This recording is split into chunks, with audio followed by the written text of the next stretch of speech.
Final reminder, folks, that if you're watching this video the day it comes out, the FM Charity Cup takes place tomorrow at Leamington Football Club, which is in Leamington. I think it's all in aid of War Child. There's going to be a whole load of Football Manager content creators there. It's going to be a fantastic day out. If you are anywhere near Leamington or can make it across there, I urge you to come along, join in on the day, watch a good game of football, meet some of your favourite creators, plus Kev, and just raise some money for a really good cause. Even if you can't come, check out the details that down in the description. Check out the Just Giving page.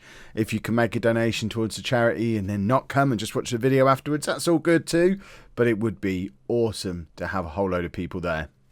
Hello and welcome to part 35 of Non-League to Legend. I'm Kev, and coming up on today's episode, we're at home against Watford and away against West Ham, both in the Premier League. I wouldn't ordinarily show you a game this soon after the last one. We've only played like 5 games since the last time you were with me, but we're having an injury crisis. I was mainly to the strikers as well. I was talking about how it was great that Pingu and Dolberg weren't getting injured, and now all of my strikers are getting injured. Dolberg's just recovering from an injury and has to play today because Pingu's injured, Willis is injured. For some reason, we can't recall Bill Robbins from his loan. I've been playing this game for 25 years now and I still need some help with the buttons sometime. Why is recall from loan grade out? It's the transfer window. It's the 9th of January. He can be recalled as a loan clause. We're inside the transfer window. How do I recall him? I don't understand how you do it. So he can't play, so we're having to play an injured Dolberg up front with an injured Willis on the bench, which is obviously far from ideal. So this is the team we're putting out there today. We've got Vice in goal, a back four of Martelot, Felipe, Alex and Jamie, with Davidson, Leshy and David in midfield and Schaefer in behind Dolberg and Pinero. We need to continue winning form today. Ever since the Man United game, I've been a little bit concerned that we might not be romping towards the Premier League in the way that I hope we would. Man United have absolutely had a resurgence this year. We're both still well clear of everybody else, led by Tottenham in 3rd place and West Ham in 4th. West Ham in 3rd now, who we play them in the next game, so that was going to be quite a big game, the West Ham game. It'll be interesting to see what on earth West Ham have done to force themselves up into being a Champions League club as well.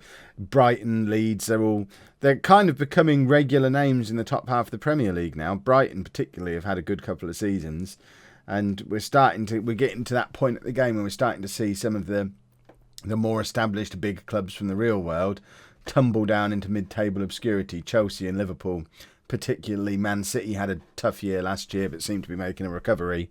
So the Premier League's starting to look a little bit different to how it would look in real life, which is awesome. This is why I like playing long-term Football Manager saves, because it all starts to get a little bit weird as the real players start to leave and get replaced by the new gens. That's when it all starts to get a little bit weird. Especially because in past versions of Football Manager, the established clubs do have a tendency to keep hold of the real-life stars for too long. An example is I've seen John Terry make it to like 38 at Chelsea in recent years, still playing regularly, when obviously that's why Chelsea fall down to mid-table. And I think Man United in particular, maybe Man City, Liverpool, maybe it's been affected there as well, but Man United are still playing an attack that's built around Lukaku and Rashford. It's 2030, 12 years in the future, and they're still basing all their attacks around Lukaku and Rashford. So I think that's probably unlikely that that's going to be your Man United strike partnership for the next 12 years, but the game thinks it is, and they seem to be doing all right despite that this season. But it's teams like us, like West Ham, like Brighton, like Leeds, the teams that haven't got any of those big established stars and have to go down the route of the new gens. We're the ones who start to emerge as we start ending up with the better players, and that's what's cool about a long-term Football Manager save. My thumb hurts, by the way. I've got glass in my thumb, so expect to hear the ongoing saga of Kev moaning about his thumb for goodness knows how many episodes now. I've got a thumb. I have got a thumb. Potentially not for much longer, though. I've got glass in my thumb. That's as far as I can bend that thumb. This thumb, look, full bending. No glass in that one. That one only goes to there. It's all hot and swollen, and I'm pretty sure there's a piece of glass still inside it from yesterday. So I'm going to the doctors after this to have my thumb examined. I guess the one good thing for you lot is it means I'm not likely to play any first person shooters on the channel anytime soon, because I'm too much of a buffoon to be able to use a keyboard and mouse. You still need a thumb for the spacebar when you do that anyway, but definitely not going to be able to do anything with a controller for a little while. No FIFA for now, everybody. Will you be okay with no FIFA videos for the time being on the channel while I let my thumb recover? Pinheiro is this injury crisis that we're having with our strikers. It is a pain in the trousers, but the one positive of it is Pinheiro. He's getting a nice little run in the team now, and he's starting to bang the goals in. So it's starting to look like £65 million well spent, because it was this point of the season for the last few years where we've started to struggle when Pingu and Dolberg have their injuries, and we didn't have a world-class striker to bring into the team, but now we do. And it means we're not really having the blip that we normally have. I do know Watford just had a player sent off. I know I didn't acknowledge it, but I did notice it. And hopefully that should just mean it's a foregone conclusion now that we go on and wrap this game up. Watford are down in 12th place, so they're a mid-table side that we should be able to beat anyway, but certainly we should be able to beat 10-man Oxford. Watford. I don't think we're playing Oxford. But they do both play in yellow, and they both have Ford in the name. Has anyone ever seen those two clubs together? They could be the same thing. Right. Stop talking, Kev. Goodness me. The thumb's making me delirious. Let's make some substitutions. We probably need to get Dolberg off. We're going to bring Tommy Merson on and play him up front. It's not ideal. Can Schaefer go up front? We'll put Schaefer up front. We don't really want to have to do that, but at the same time, we don't want to risk further injury to Dolberg. And we'll bring on Lawford in midfield as well. Harley Lawford's playing a lot of games for us now. I think he'll probably be in the England squad by the end of the season. It is a World Cup year in the game world.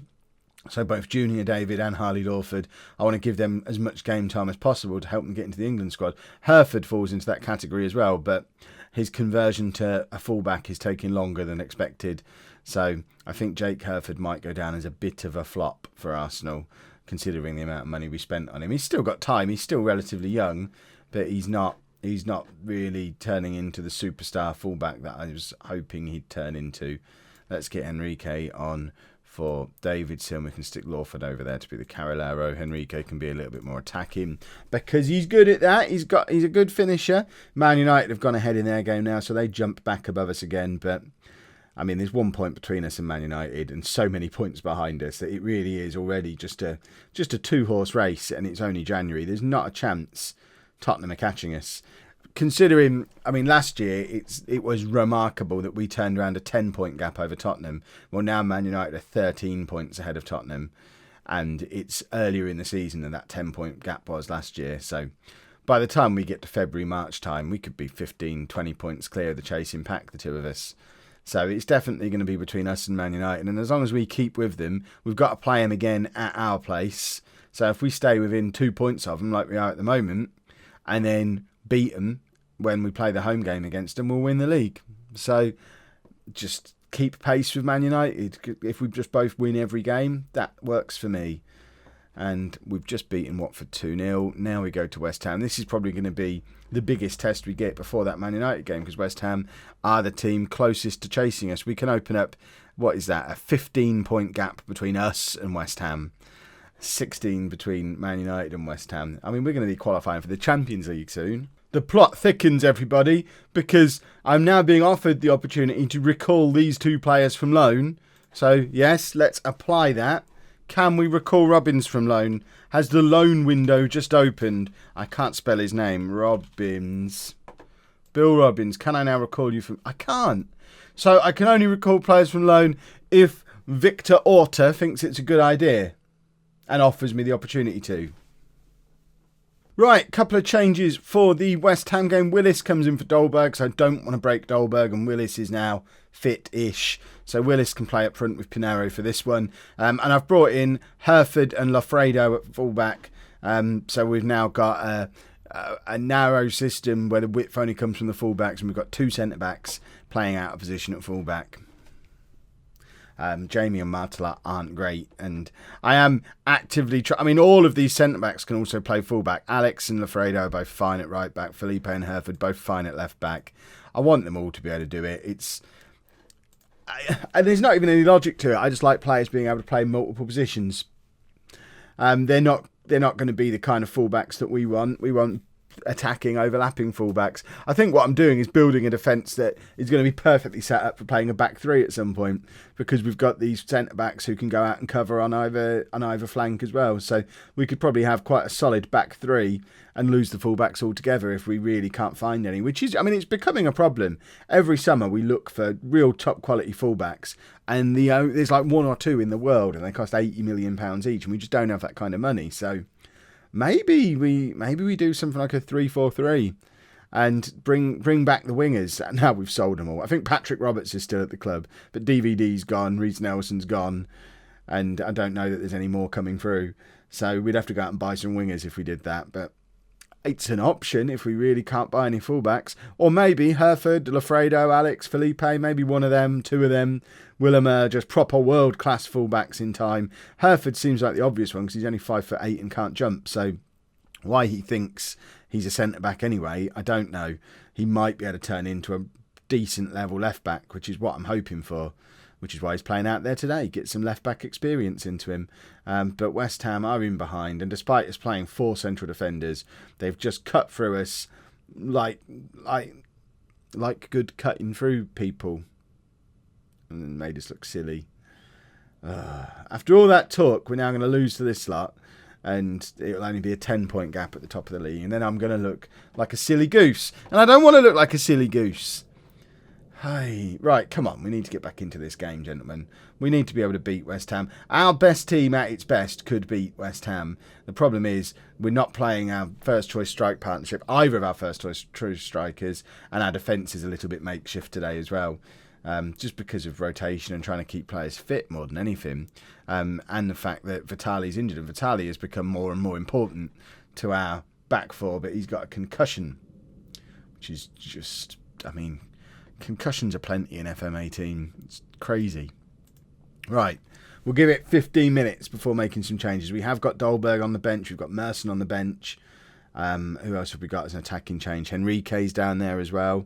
We could bring on some proper fullbacks rather than playing centre-backs out of position there. That might give us the width that we need to get into some decent crossing positions. Or we might just do it without needing any help. So Pinero is in and should have scored. He hits the post. I was convinced that was in there. He got himself into a lovely position, used his pace and power to force his way through, and it just comes back off the post. Very sad. So as it stands right now, it's a 4-point gap between us and Man United, which ruins my plan to stay within 2 points of them, and only a 9-point gap between us and West Ham. So we're not qualifying for the Champions League anytime soon either. I think Kev did too much big talk, and the game's decided to punish him. Right, Pinero's not playing well at all. Let's get Dolberg on for him. Lafredo can come off for Jamie, and let's try swapping those two around. See if it makes a difference. We'll swap these two around as well, because Dolberg's better as the complete forward. Let's see if this allows us a way back into the game. Vice collects. Right, now we need to get this forward and get it into the path of Kasper Dolberg to do something extra special with it. So big ball forward from Vice onto the head of Dolberg, and Willis is through. Can he finish? Oh, and that's twice now we've hit the inside of the frame of the goal, and it's just bounced clear. He's not our day at all. It was a lovely, lovely move and a lovely bit of sort of positional play from Ben Willis. We're just not getting any luck when we get into these positions.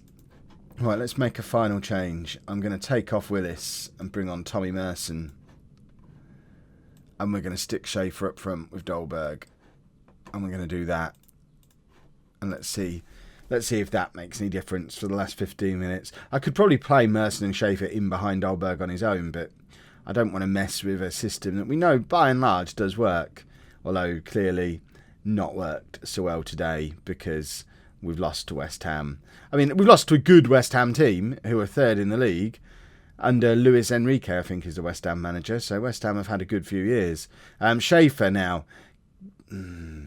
We had a queue of players in the middle ready to tuck that away, and Schaefer decides to go it alone and not very successfully.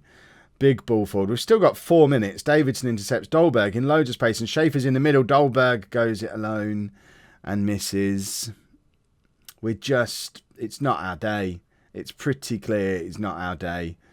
From the moment I started my big talk about how we were going to dominate the league with Man. Remember, priority this year is the Champions League. We don't need this anyway. It's fine. The Premier League's stupid. Yeah. Anyway, if you have enjoyed that, please make sure you leave a nice big thumbs up on there for me. Subscribe to the channel for daily Football Manager videos.